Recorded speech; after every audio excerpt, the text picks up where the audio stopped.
Македонија не е безбедна за македонскиот работник.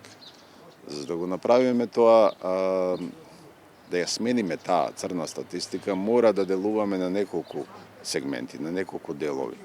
Почнувајќи од почитувањето на законот. Законот кој го имаме во Македонија од 2007 година, и тој самиот по себе го назначува единствениот одговорен тука, тој е работодавачот, кој е задолжен да обезбеди безбедни и здрави работни услови.